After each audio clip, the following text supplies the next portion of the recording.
来てくれたんだね。外の空気ちょっと冷えてきたね。君、上着の前をきちんと閉めないからすぐ寒いとか言い出すじゃない。気をつけなよ。まあいいや。今日はね、家族で一番は誰って話。犬が特別な相手にだけやる行動。君はどれだけ理解してる？犬の行為をみんな平等とか思ってるなら、それは人間の都合だよ。僕らはちゃんと優先順位を作って生きてきた生き物なんだ。今から君にだけ教えてあげる。1、犬が君を探すのは安全装置。君が家の中で移動した瞬間、僕がすっと目で追うことあるよね。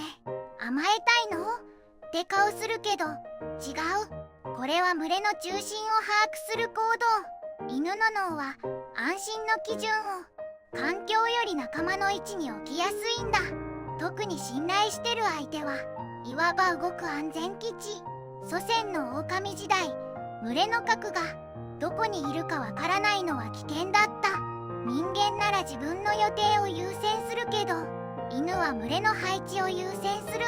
だから僕がまず君を探すのは、君が特別って証拠でもあり、同時に僕の安心を守る手順でもある。だからさ、急に消えたり無言で別室に行くのはやめてほしいんだよね。2、君の匂いにだけ反応が濃いのは記憶のタグ付け。洗濯物の山の中で僕が君の靴下だけに鼻を突っ込む。やめろって顔しないでよ。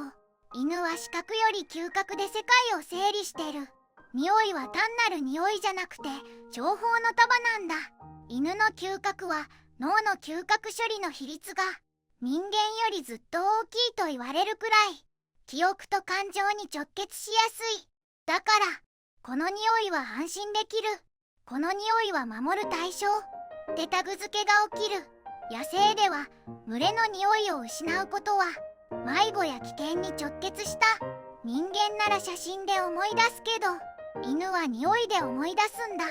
君の匂いに反応が濃いのは、僕の中で君が最重要フォルダに入ってるってこと。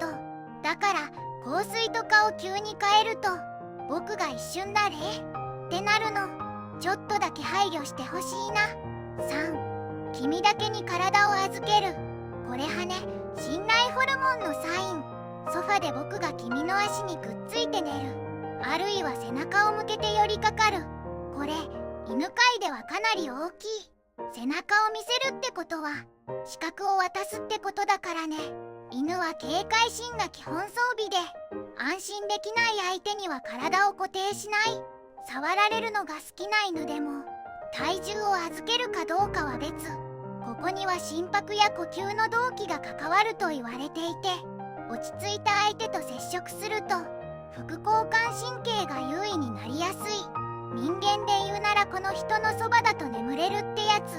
祖先の時代も休息中は最も無防備だから、信頼できる相手の近くを選んだ。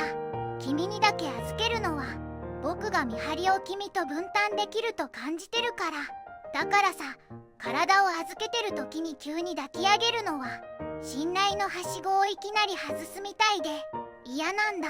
4、君だけにホロ調整するのは学習と特別扱いの証拠。僕が君の足音や鍵の音にだけ反応してタイミングよく玄関に行くの気づいてる？犬は予測が得意で、特に大事な相手ほどデータを集める。歩く速度、靴の音、服の擦れる音、呼吸のリズム、そういう微細なサインを積み重ねて、もうすぐ散歩、そろそろ帰宅って当てるんだ。これただの賢さじゃない。興味と価値づけがないとそんなに細かく学習しない。野生では群れのリーダーの動きは狩りや移動の合図だから、観察して学ぶ個体が生き残りやすかった。人間は言葉で確認するけど、犬は行動の癖で確認する。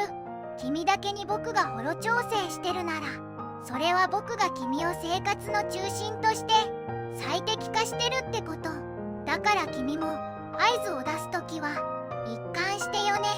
昨日は後でって言ったのに、急に散歩行くの。僕の予測モデルが壊れるんだ。5、守りの行動が君にだけ出る。これは絆の優先順位だよ。来客の時、僕が君と相手の間にすっと入る。散歩中、知らない犬が近づくと君の前に出る。これを嫉妬とだけ呼ぶのは浅い。犬にとって守る対象は社会的資源なんだ。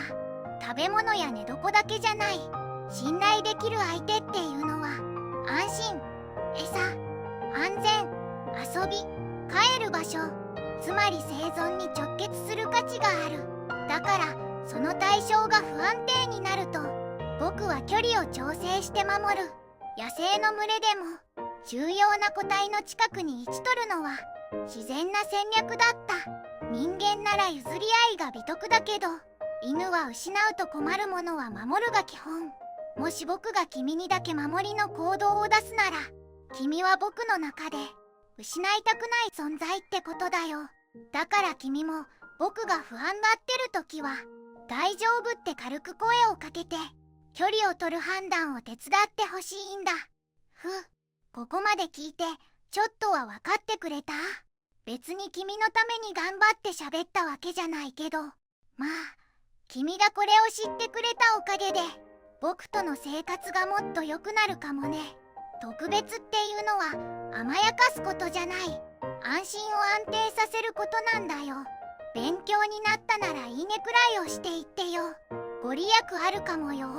それじゃあ僕はそろそろご飯の時間だから、また次の動画で会おうね。